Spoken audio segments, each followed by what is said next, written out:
Assalamualaikum warahmatullahi wabarakatuh. Ketemu lagi malam-malam ya. Ini menyempatkan waktu. Ketemu lagi di pembelajaran daring. Sekarang pembelajaran 3. Kita akan membahas tentang memahami teks proklamasi, tentang tokoh kemerdekaannya di sini. Sini sedikit cerita bahwa di masa kemerdekaan, tokoh bangsa Indonesia mempersiapkan diri kemerdekaannya. Di situ ada beberapa tokoh yang langsung mempersiapkan kemerdekaan. Yang pertama adalah Bapak Insinyur Soekarno. Beliau adalah tokoh yang sangat penting dalam peristiwa proklamasi. Dia juga disebut dengan proklamator kemerdekaan kita. Belibet, maaf ya. Selanjutnya, selain Bapak Insinyur Soekarno, ada juga Bapak Muhammad Hatta. Beliau dalam dalam era proklamasi tersebut, beliau mendampingi Bapak Bung Karno sebagai wakil presiden saat itu. Nah, di dalam pembuatan penulisan proklamasi, beliau menjadi sebuah menumpulkan ide bersama Bapak Insinyur Soekarno. Selain Bapak Insinyur Soekarno, ada juga Bapak Ahmad Subarjo. Saat itu beliau sebagai penasehat PPKI, ya, Panitia Persiapan Kemerdekaan Republik Indonesia. Beliau menjadi penengah golongan muda dan golongan tua dari kedua pemimpin nasional. Jadi dulu itu ada dua kubu, ada kubu muda, ada kubu tua. Sehingga yang kubu tua mintanya santai-santai dulu lah, untuk kemerdekaan kita santai-santai dulu. Yang pasti negara kita sudah bebas dari Jepang saat ada bom atom di Nagasaki dan di Hiroshima, dibom atom oleh Amerika. Kita santai-santai dulu lah. Dan sejak saat itu Jepang menyerah ke sekutu sehingga Indonesia bisa memproklamirkan kemerdekaannya. Itu. Nah, di golongan tua, kita tidak boleh menyia-nyiakan kesempatan ini sebenarnya. Nah, golongan tua ingin kemerdekaan itu segera diproklamasikan, ditunjukkan kepada dunia bahwa Indonesia ini sudah mempunyai kedaulatan. Indonesia ingin diakui kemerdekaannya secara de facto. Nah, seperti itu. Itu golongan muda meminta seperti itu. Akhirnya Bapak Insinyur Soekarno sempat diculik. Dalam artian diculik, ya. Diculik ini dipaksa, pemaksaannya dalam hal baik ya ini ya, bukan pemaksaan yang buruk, dipaksa untuk memproklamirkan kemerdekaan Republik Indonesia. Nah, Bapak Ahmad Subarjo inilah yang menengahi antara konflik golongan muda dan konflik golongan tua. Nah, penculikannya di mana? Saat itu Bapak Insinyur Soekarno dan Bapak Muhammad Hatta diculik, diamankan ke Rengas Dengklok. Ya, diamankan ke Rengas Dengklok. Jadi intinya gini, golongan muda ini menginginkan kemerdekaan itu segera diproklamirkan mumpung ada kesempatan Jepang itu menyerah. Nah, itulah golongan muda. Golongan tuanya lah santai-santai aja dulu lah, kita pastikan aja dulu, seperti itu. Nah, Bapak Ahmad Subarjo inilah yang menjadi penengahnya. Setelah Bapak Ahmad Subarjo, ada seorang lagi yang tidak kalah penting, namanya Bapak Sultan Syahrir. Sultan Syahrir ini adalah tokoh politik, ya, tokoh politik, pejuang kemerdekaan dan Perdana Menteri pertama Republik Indonesia.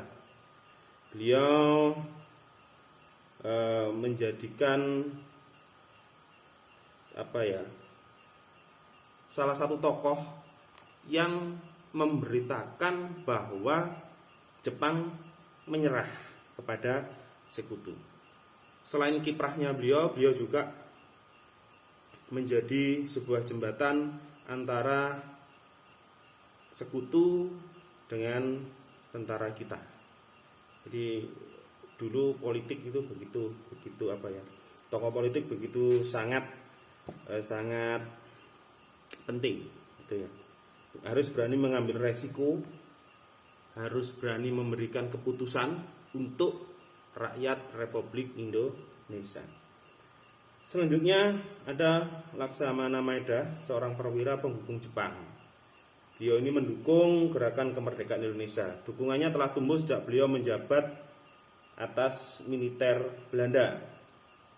Dan beliau ini respect sekali dengan kemerdekaan Republik Indonesia. Perumusan teks proklamasi ini dilakukan di rumah beliau. Karena dukungan terhadap persiapan proklamasi kemerdekaan, beliau ditangkap oleh sekutu dan dipenjarakan di Gang Tengah. Jadi pembuatan teks proklamasi ini dibuat di rumahnya Bapak Laksamana Tadashi Maeda di situ. Ini kalau dengar bahasanya, dengar namanya ini orang Jepang ya, memang perwira dia, perwira penghubung Jepang itu loh. Jadi ya orang Jepang. Kalau dia perwira penghubung Belanda ya mungkin orang Belanda. Selanjutnya ada Ibu Fatmawati. Beliau istri pemimpin bangsa. Ibu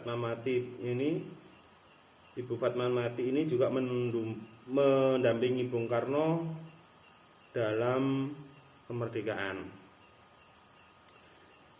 Ibu Fatmawati sangat menonjol dalam peristiwa proklamasi dan beliau adalah penjahit bendera merah putih kebanggaan kita yang sekarang kita pasang di depan rumah. Nah, itu yang menjahit pertama kali bendera merah putih itu Ibu Fatmawati. Ya, itu yang menjahit pertama kali. Dan bendera itu dikibarkan pertama kali di saat proklamasi kemerdekaan Indonesia pada tahun 17 Agustus 1945. Padahal dia jahitnya pada bulan Oktober tahun 1944. Beliau menjahitnya pada tahun itu, berarti kan hampir 1 tahun. Berikutnya ada Latif Hendra Ningrat, seorang pejuang kemerdekaan. Pada masa pendudukan Jepang, beliau menjadi anggota PETA. Dulu PETA, Pembela Tanah Air, sekarang TNI, Tentara Nasional Indonesia. Beliau adalah penggerak bendera merah putih. Tanggal 17 Agustus 1945, beliau membawa Insinyur Soekarno dan dan Dr. Andes Muhammad Hatta ke Rengas Dengklok, Karawang. Nah, ini pejuang kemerdekaannya termasuk. Nah, dari semua yang dilakukan oleh tokoh-tokoh kemerdekaan tempo dulu di saat tahun 45, di saat Indonesia ini dijajah, maka sikap apa yang harus kita tunjukkan dalam menghargai jasa dan peranan tokoh pejuang dalam memproklamasikan kemerdekaan Republik Indonesia. Kebetulan saat ini di pembelajaran ini pas di bulan Agustus tahun 2021 dan itu ulang tahun yang ke-76. Ya, ke-76 ya. Soalnya betul ke-76. Nah, untuk menghargai jasa para pahlawan tersebut ada hal yang perlu diperhatikan dan dilaksanakan dalam kehidupan kita sehari-hari. Apa saja? Nah, pertama, kita harus bertanggung jawab sebagai warga negara. Contoh kecil, kita harus bisa membanggakan bendera kita, ya, merah putih. Kemarin di saat Agustus tahun ini mendapatkan emas di cabang badminton di Olimpiade Tokyo, Jepang. Itu salah satu. Yang kedua, kerelaan berkorban untuk kepentingan bangsa dan negara. Kita tidak usah berperang, tapi kita harus bertanggung jawab kita harus rela mengorbankan diri kita. Artinya gini, kita kalau diberikan tanggung jawab, kita kalau diberikan tugas, kita harus selesaikan dengan sebaik-baiknya tanpa mengurangi kesalahan-kesalahan yang ada. Kesalahan itu pasti ada, tapi kalau bisa diminimalisir. Kita harus rela berkorban kepentingan negara dan bangsa. Kita tidak boleh mementingkan pribadi, ya. Itu. Berikutnya, menanamkan pengertian di dalam hati bahwa perjuangan untuk mempertahankan dan mengisi kemerdekaan merupakan ibadah sebagaimana diajarkan oleh agama. Ini jelas. Kita harus mengerti bahwa perjuangan untuk mempertahankan, kita pertahankan. Jangan sampai negara kita dijajah lagi. Penjajahan saat ini beda dengan penjajahan yang tempo dulu. Kalau penjajahan tempo dulu kita berperang bawa senjata.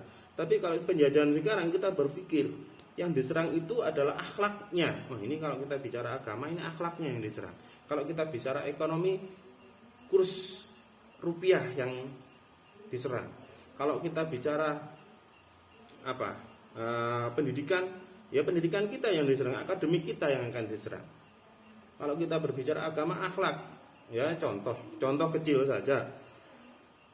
Di Islam, sholat adalah tiang agama. Nah, kalau sekarang ini sholat dilarang, ya susah lah ini.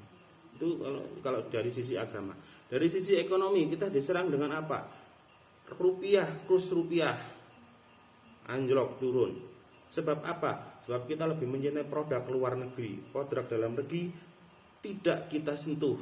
Itu juga mempengaruhi. Kalau dari sisi apa tadi?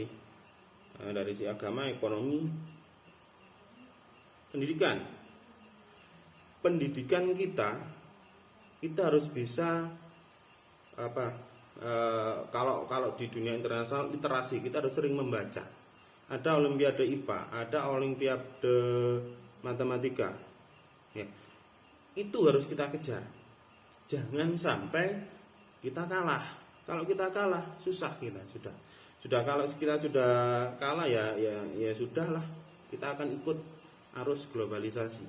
Hubungannya apa dengan globalisasi? Semakin kita kalah, maka kita akan bukan jadi produsen, tapi akan menjadi konsumen. Konsumen itu tidak akan bisa mengalahkan produsen. Itu. Sekarang dari sisi kebudayaan kita sudah digoyang dengan negara-negara serumpun kita. Ada Malaysia, Singapura, Brunei. Masakan pun kita sudah digoyang. Tempe sudah diakui negara lain, padahal tempe adalah khas Indonesia. Wayang sudah diakui oleh negara lain, padahal wayang khas Indonesia. Malah yang bertikai kemarin, reok Ponorogo diakui oleh Malaysia. Itu kita harus lindungi. Di saat kita sudah merdeka, kita tidak boleh lengah. Dulu peperangan kita bawa senjata, sekarang tidak membawa senjata, tapi membawa akhlak dan akademik dan kepandaian kita. Jangan sampai Republik Indonesia ini terpecah karena kita tidak waspada. Ya, berikutnya adanya sikap saling menghormati antar umat manusia. Jelas ada toleransi beragama, ada toleransi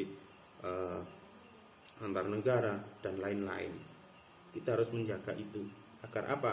Agar kita dihormati. Kalau kita mau menghormati orang lain, maka kalau kita ingin dihormati orang lain, maka kita harus menghormati orang lain.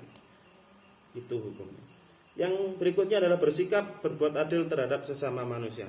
Sama yang awal tadi, kalau kita mau bersikap baik, maka kalau kita mau dianggap orang ini menjadi orang baik, maka kita harus bersikap baik terhadap orang lain. Seperti itu, ya. Nah, untuk kali ini pembelajaran ketiga cukup sekian. Untuk lengkapnya nanti bisa dilihat di Google Sheet yang nanti akan saya pakai, saya kirim ya di Google Sheet. Di situ nanti saya berikan bacaan, saya berikan semacam PowerPoint, bisa dibaca-baca di Google Sheet. Oh ingat, Google Sheet, alamat Google Sheet jangan sampai hilang.